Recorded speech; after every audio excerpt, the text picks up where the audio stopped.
Welcome to TIDES, where we explore transformational innovations driving enterprise strategies. Today, I'm excited to have with us Subu Desaraju, an industry leader with over 25 years of experience in data strategy, digital transformation, and AI-driven analytics. Subu has worked with Fortune 500 companies across a number of sectors, and he's held leadership roles in a number of organizations where he led groundbreaking initiatives in performance marketing, AI integration, and data analytics. Currently, he serves as the Chief Commercial Officer at iceDQ. Subu, we're thrilled to have you with us today. Thank you, Shveta, for that gracious introduction.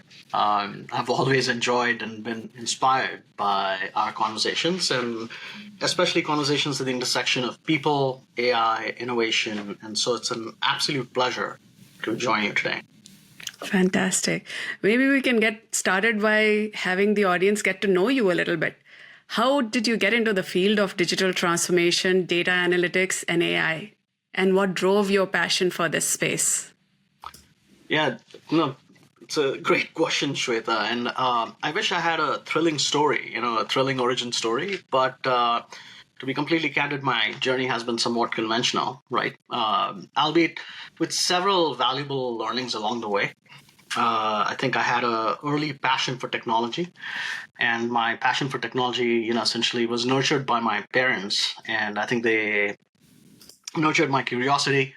I got my first microcomputer in the late 80s and started coding soon after, which fueled my interest in programming, and this led to an undergraduate and master's degree in computer science, right? And when I look back, I think one of the things that really excited me about programming and technology at large is being able to see the immediacy of your results, right? I mean, when I coded something, I could actually see the output. And just like, the same thing with technology as well. It has a binary nature. It either works or it doesn't work. And that clarity of outcomes has always been, not only fascinating, but motivating for me. So, I think that problem-solving mindset, that engineering mindset, I think has carried through. So I think I was able to kind of tap into that to go from being a builder to also an enterprise problem solver, right? So I went back and got my business degree, and that was a big pivot for me because I realized that there's a real need to bridge the gap between doing innovation and experimentation, which a lot of technologists are really good at, right? But bridging that with essentially business outcomes and business results. So, I think I was at some point in my career very much one of those technologists who loved solving complex problems for the sake of solving them. But through my consulting experience in my MBA, I learned to anchor innovation and business transformation and impact. So I think that when I kind of came into the marketing domain, it was a huge opportunity for me to kind of bring that mindset in connecting essentially solutions to business problems in some ways and making sure that there was a real connection between those two to drive results is really kind of what helped me in my career. And then, AI is just one of those things. Truly, I think it's almost cliche to say that it's going to be transformational at this point. But I know we're going to talk more about it. Yeah, let's build on that. Then if you see that AI is going to be very transformational for businesses, what excites you most about the potential of AI to drive enterprise strategies and growth?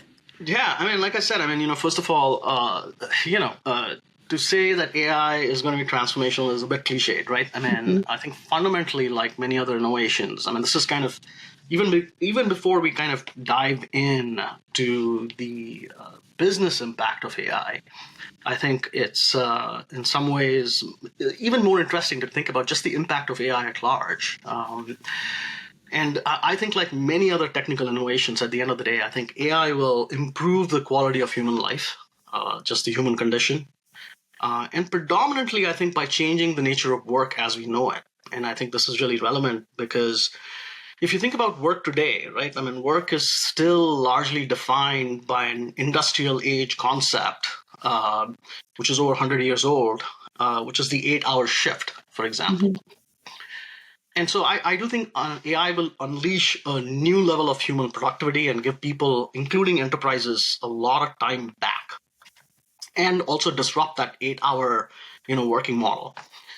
So I think it's the question is now if AI is going to free up our time, it's collectively up to us what to do with that time, and how to reinvest that time in more productive ways, perhaps.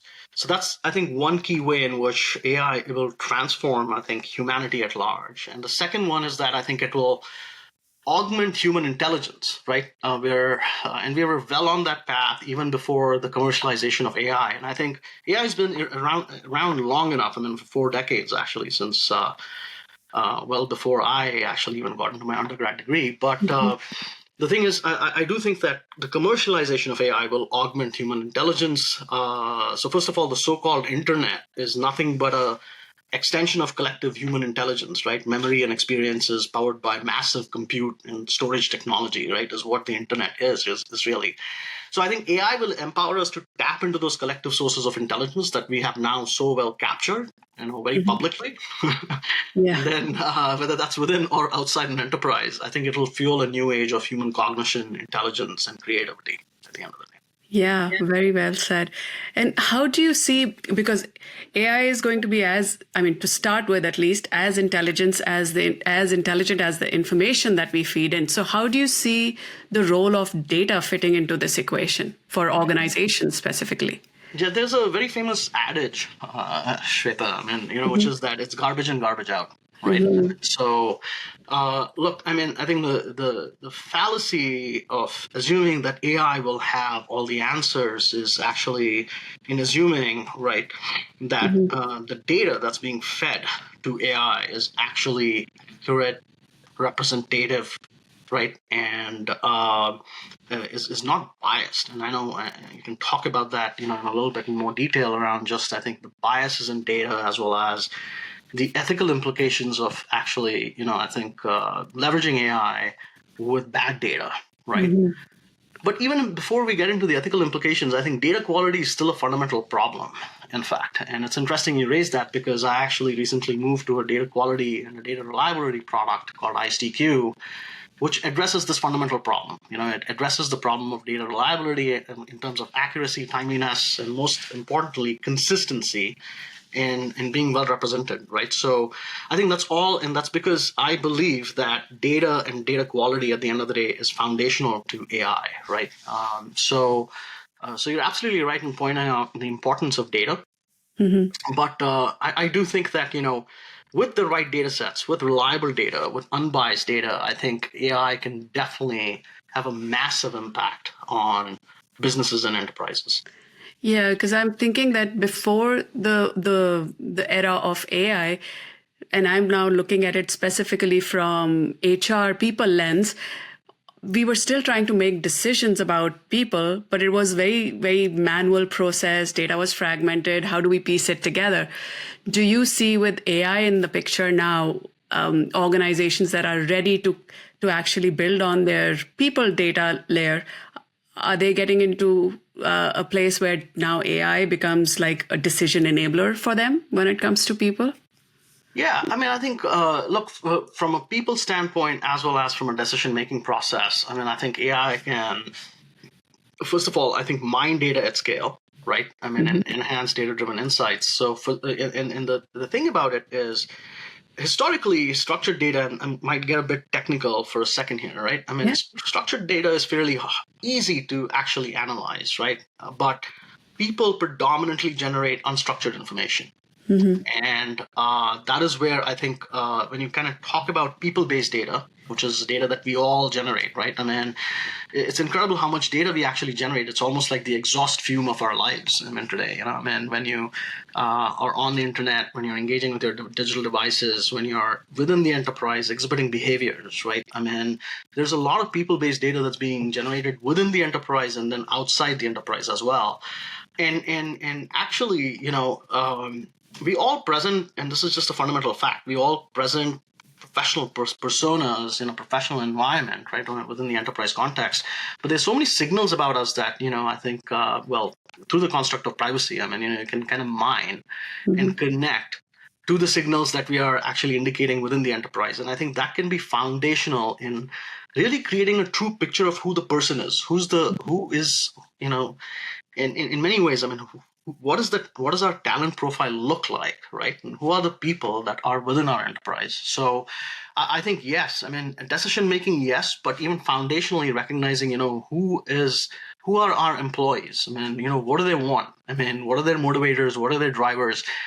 What do they do outside of their professional lives could have a huge impact on identifying how to motivate different people differently, because at the end of the day we're all individuals, we care about different things, we're motivated by different things, and I think this is actually the transformational opportunity from a people standpoint for enterprises. 100%. Hearing you speak about it, the image of playing Moneyball came to my mind, which has its pros and also things that we should definitely keep in mind as we have the power of data to inform decision making from an HR lens. But moving from just purely that lens, looking at the organizational broadly, AI is, like you mentioned earlier, is going to impact the way we work for sure. What new opportunities are emerging for employees as AI becomes more integrated into enterprise AI, enterprise strategies? Yeah, I mean, I think it's a great question, which is because first of all, AI, there's a lot of fear, there is apprehension, there is uncertainty associated with AI today. I mean, and I think it's important for, first of all, organizations to create a sense of comfort, first and foremost, I mean, around AI. Because yes, there is going to be some disruption from a human capital standpoint, I mean, given AI, but I think, look, over the course of the last 100 years, we've all retrained ourselves from being either agricultural, or industrial workers to knowledge-based workers. And we're still going through that transformation. So it's never like, never happens in one discrete moment.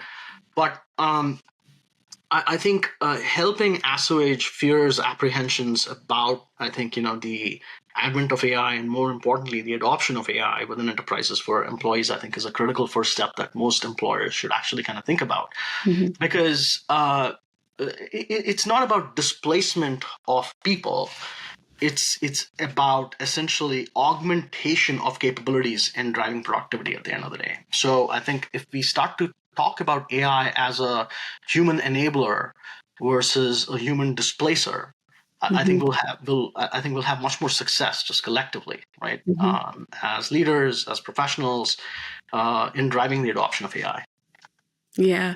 I mean, there are so many ways in which the organizations can position this change as augmentation and enablement. Do you have any recommendations that you would suggest to organizations that they can actually act on that help them create this understanding and awareness for their employees that it is actually augmenting them, not replacing them? Yeah, no, it's the thing is, I think there are tremendous opportunities to do that, right? I mean, first of all, I mean, one thing that most people, humans at large, we are creative beings, right? I mean, let's first of all acknowledge that. I mean, fundamentally, whether you're a technologist, whether you're an artist, whether you're, a business person, we are creative people. We like to come up with creative solutions, and the converse of that is mundane, repetitive tasks. I think that's what kills creativity and kills human creativity. So the first application, which we already it's a well-acknowledged application of AI, especially, I think from a human enablement standpoint, is to automate repetitive tasks, right? Use AI within enterprises to automate, mundane tasks such as like data entry, scheduling, transactional work, right? So people can actually focus on solving much more complex problems, right? That require critical thinking and creativity.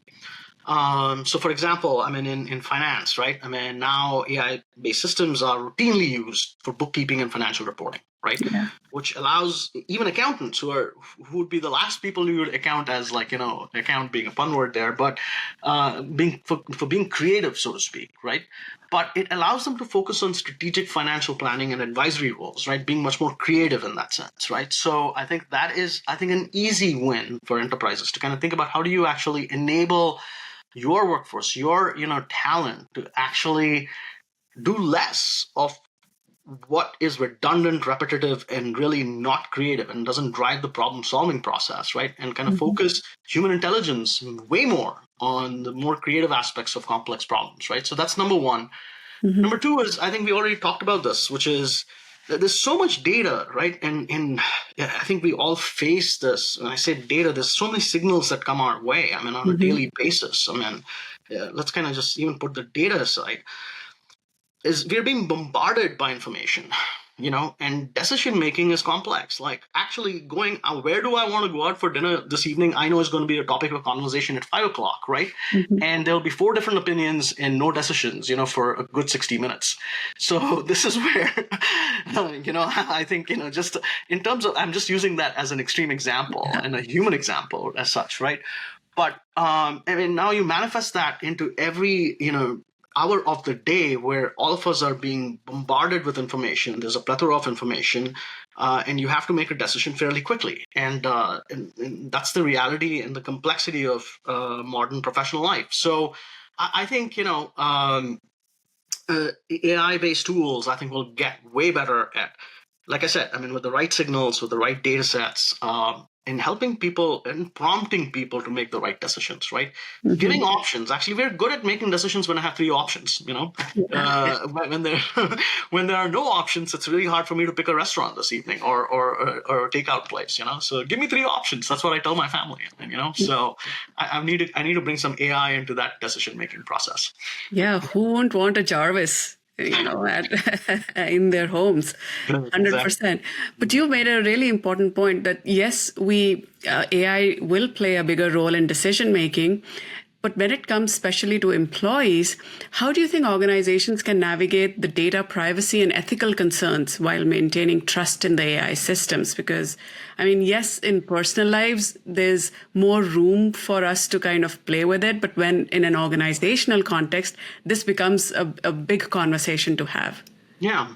Yeah, that's a great question, Shweta, because I think when you talk about the ethics of AI, there's actually 2 dimensions to it. One is the having ethical AI, right? Which is basically kind of, I'll give you a great example of what I mean by the ethical AI, which is there's a classic example where, for example, where AI was actually used for personalization and targeting, and Target actually employed it pretty early on.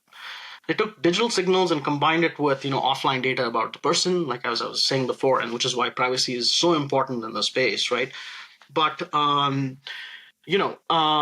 so they took digital online shopping behavior. They connected because the person was logged in. They were looking at some products, and they also had offline data about the person. They also connected it to some loyalty data, and they actually targeted this person with a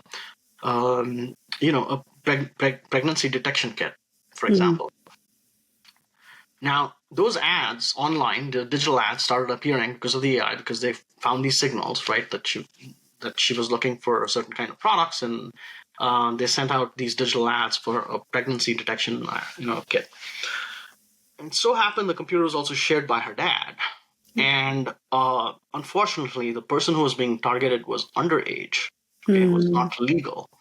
And now think about the complexity of that problem, right? I mean, it is, first of all, none of the brand's business. Number 2, I mean, the person involved was actually under legal age. And the third thing is that information should have been confidential under HIPAA laws, right? And more importantly, is a question of not just regulation, but ethics at the very core of this, right? So this is it's a great example around, I think, the ethics of AI. Now, the second thing is the ethical use of AI by employees. Like, I mean, so you could kind of use tools that are available today in unethical ways, right? You could use AI in unethical ways to kind of gain an unfair advantage, and either amplify yourself in an unfair way or denigrate somebody else. I mean, so you can kind of use AI, I think, in unethical ways. So I think there's those 2 problems. One is that of making sure that AI itself is ethical because of the data, as well as kind of making sure the right privacy, right constraints essentially are enforced in the algorithms. Because and then there's a human monitoring aspect, right? I mean, who's auditing AI at the end of the day? You can't let it run away. I mean, and just do its own thing. The second is the ethical use of AI, and I think both of those I think are really important. And so, bring it back to your question. I think this is where comprehensive training is really important around the ethics of AI, and so, for example, companies like I think consulting firms, as usual, I mean, kind of lead the way in some extent in kind of deploying these types of training. So PwC, for example, has deployed a very extensive ethics in AI course to their workforce, to prepare them for AI integrated roles and how to use AI effectively, within the enterprise. So I think that's a big one. I think you want to encourage experimentation with AI within the workforce, but at the same time, I think there definitely are ethical issues that have to be taken into consideration. So I think outlining those, making sure that people are aware. Yes, you can set up committees and you can set up principles, but at the end of the day, I think making sure that the models are explainable. I think taking a privacy first approach, just common sense, I think using common sense with AI, I think is really, I think the starting point in many ways. And just, I think kind of, embedding fairness and bias mitigation in AI systems, I think is going to be really, really critical along with some regular audits, oversight, and impact assessments effectively. Yeah, yeah. It's like sounding like it. I mean, any transformation is a journey. It's not an event that happens like the next day. Even though we are hearing so many, research papers, so many data points around. Hey, so many jobs will be lost in X amount of months or years and whatnot. But it's still a journey. So, and organizations have a lot of work to do behind the scenes so that they can use AI for effective decision making. I totally hear you. On another note, looking ahead, what excites you most about AI's potential to redefine the workplace and how we work? Yeah, no, I think the opportunities are tremendous, right? I mean, I think it really runs the gamut of, especially I think business, the way we do business today. I mean, and at the end of the day, it's about it's a value enhancer, right? I mean, it drives a creative value. I mean, if you think about what most brands and enterprises are talking about today, I think they're talking about consumer-centric experiences because at the end of the day, I mean it's about the human connectivity with the brand, and brands actually want to form more human relationships with people because it's becoming harder to compete, it's becoming harder to differentiate.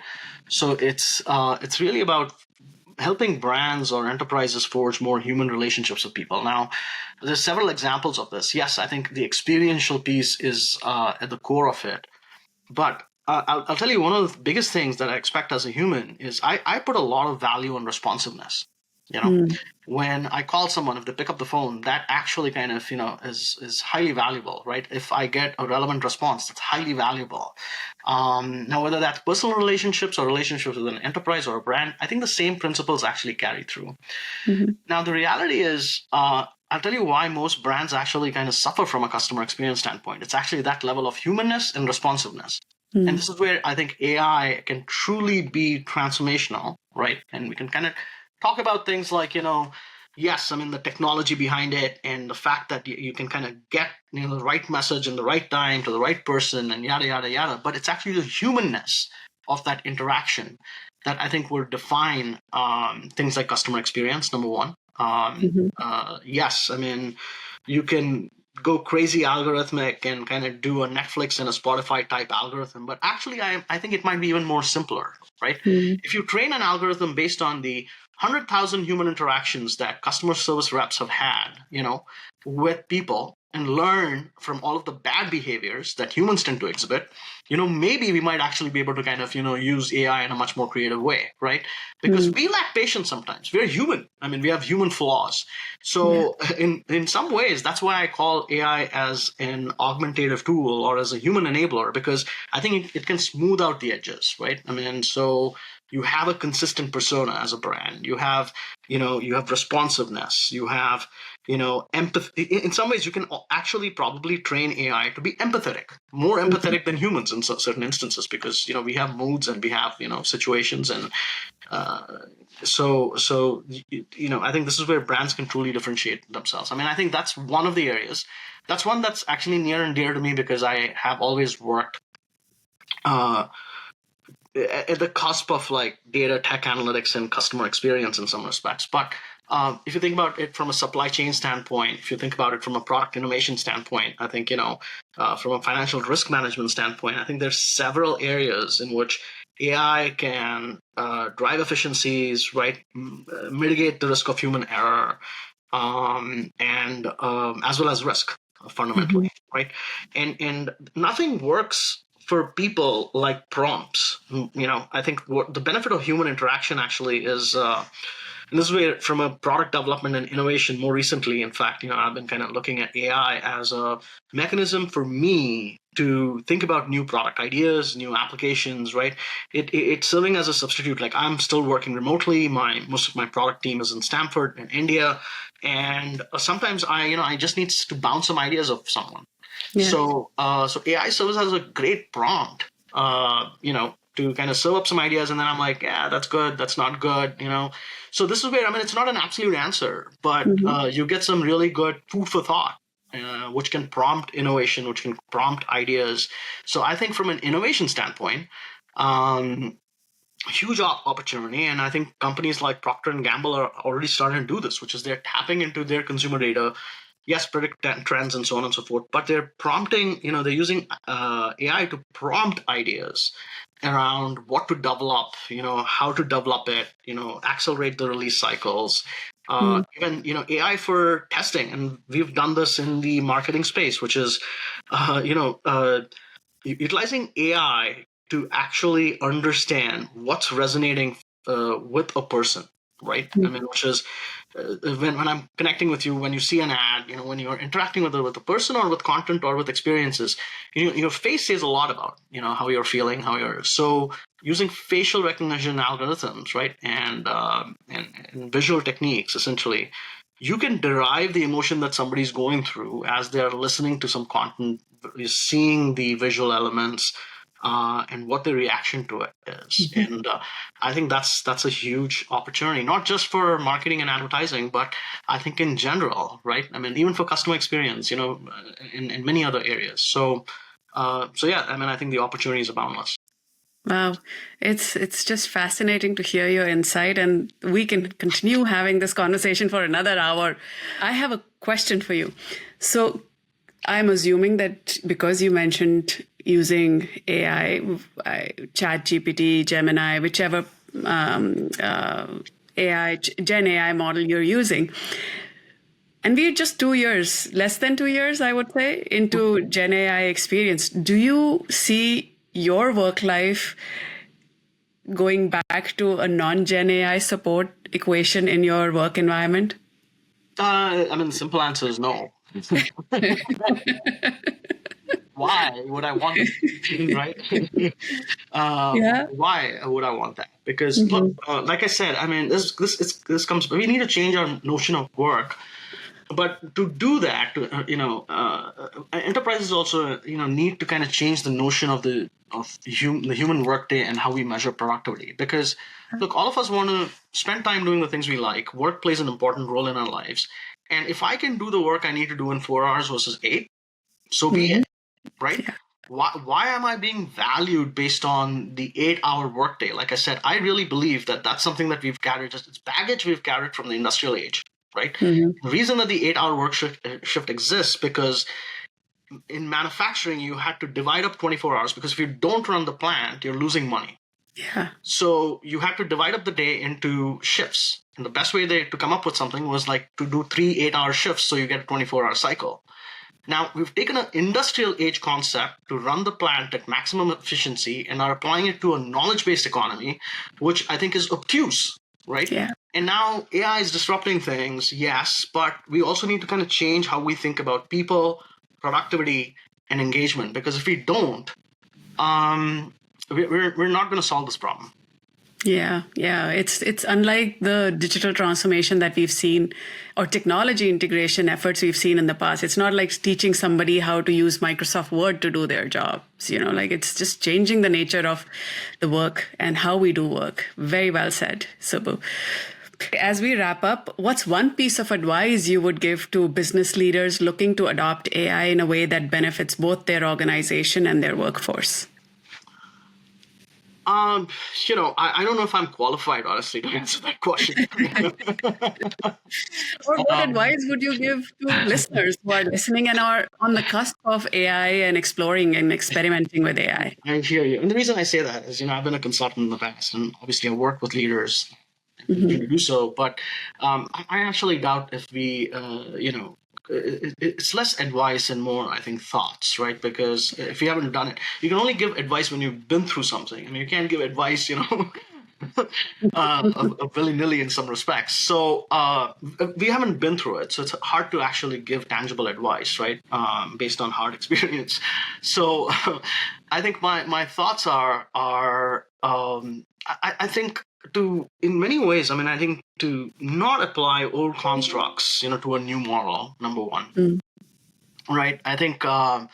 As we first of all, we're at the cusp of the hype cycle of AI, right? There's a lot of talk, and sometimes it's hard to actually kind of sift through what's the hype versus reality. And Gartner actually has a great construct for this called the hype cycle.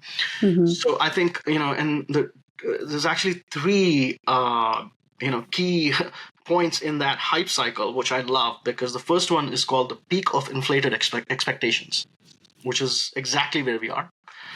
Then there is the trough of disillusionment, and then comes the plateau of productivity. So I think we're still at the peak of inflated expectations, so to speak. And I think the hype versus reality will winnow itself out in some respects, and we might also hit a trough of disillusionment where organizations are going to realize that there is a lot of work. You got to get the data right. You got to train the models right. You got to think about the ethics. You got to kind of prepare the workforce. There's a lot to be done.